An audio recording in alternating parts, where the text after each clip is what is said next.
Helo, siwmai, Adam ydw I a chroeso i'r ardd. Ac yn ein fideo ni heddi, ni'n mynd i ganolbwyntio ar 5 math o salad allwch chi dyfu adre i fwyta ar eich plat. Nawr, y 5 math o salad allwch chi dyfu adre sydd yn weddol syml, a peth da amdanyn nhw yw bod nhw'n chi tyfu unrhyw bryd rhwng mis Mawrth a mis Medi, yw radish neu rhuddygl, sbigoglys, egin pys, letys a sibwns. A dwi ddim yn mynd i ddangos i chi fel i hau bob un o'n hwn yn y fideo heddi. Os hoffech chi wybod mwy o sut i hau hade, ewch i'r fideo sut i blannu hade. Ond mae'r hade hyn i gyd yn hade allwch chi dyfu adre heb unrhyw drafferth. Fel wedys i'n yn fideo o'r blaen, os nag oes gyda chi offer gytre i arddio, peidiwch y phoeni, achos mae ddigon o bethau allwch chi ddefnyddio o amgylch y tŷ i wneud y job yn iawn. Os oes gyda chi botiau fel hyn, mae rhain yn amlwg wedi greu ar gyfer tyfu hade, ond gallwch chi ddefnyddio tin enghraifft, rolling papur tŷ bach, neu hen bot menyn, a maen nhw'n wneud y job yn iawn o ran tyfu hade. Ond beth sy'n mor arbennig am dyfu hade salad? Wel, salad yw un o'r pethau yna ni'n i brynu'n aml yn yr ardd farchnad. A mae'n un o'r pethau yna sy'n cael ei wastraffu'n aml hefyd, achos mae'n anodd ni fwyta fe gyd. Ond wrth dyfu hade gatre a'n bwyd ni adre, mae modd i ni leihau'r gwastraff hynny, ond hefyd sicrhau bod gyda ni gnwd ffres o salad am gyfnod hir dros gyfnod yr haf.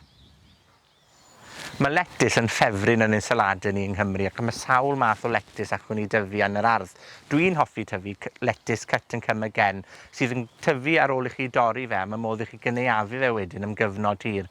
Ond mae letys yn tyfu hefyd fel bresychen mewn un galon fawr, ond yn amlwg mae chi fwyta hynny'n sydyn. Un tip wrth dyfu letys yw i sicrhau bod chi'n creu bwlch rhwng hau'r hadau hunan mwyn sicrhau bod gyda chi cyflenwad hir. Felly os ewch chi adael pythownos er enghraifft rhwng tyfu'r letys, bydd gyda chi gyflenwad cyson o letys yn ystod misoedd yr haf.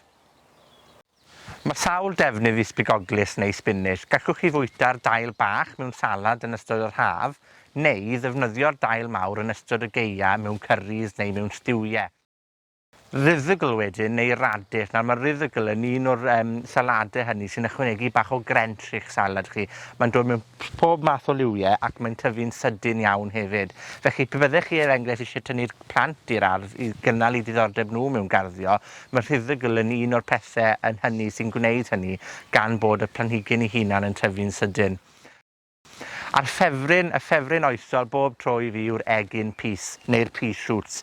Mae rhain wedi tyfu gyda fi o bys sych yn cwpwrt y gegin, ac wrth eu hau nhw, nhw'n tyfu'n blanhigion bach, mae modd i torri wedyn yn gyson am fisoedd lawer. Mae blas cnau pys gyda nhw, a mae modd i chi ddefnyddio nhw mewn saladau yn gynnar iawn yn ystod misoedd yr haf. Mae sibwns yn gnwd gwych i dyfu yn yr ardd. Sibwns yw'n enw i, ond falle bod chi'n galw nhw'n spring onions. Ond un o'r pethau sydd yn dda iawn am sibwns yw bod nhw'n chi tyfu dros gyfnod hir o amser. Felly, bod chi'n eu plannu nhw nawr, byddwn nhw gyda chi yn misoedd y gia hefyd. Felly, gallwch chi gael cyflenwad ffres o sibwns am gyfnod hir, heb bod chi'n goffo poeni bod nhw'n strwywo. Felly dyna 5 o fy hoff saladau i dyfu adre yn yr ardd. A chi'n beth, gewch chi ddim byd gwech na bwyd ffres o'r ardd. A wi ffili aros i weld rhain yn tyfu. Maen nhw mor rwydd i dyfu hefyd, felly byddwn ni'n annog chi gyd i fynd ati i drial tyfu'r hadau hyn adre. Tan y tro nesaf, hwyl am y tro.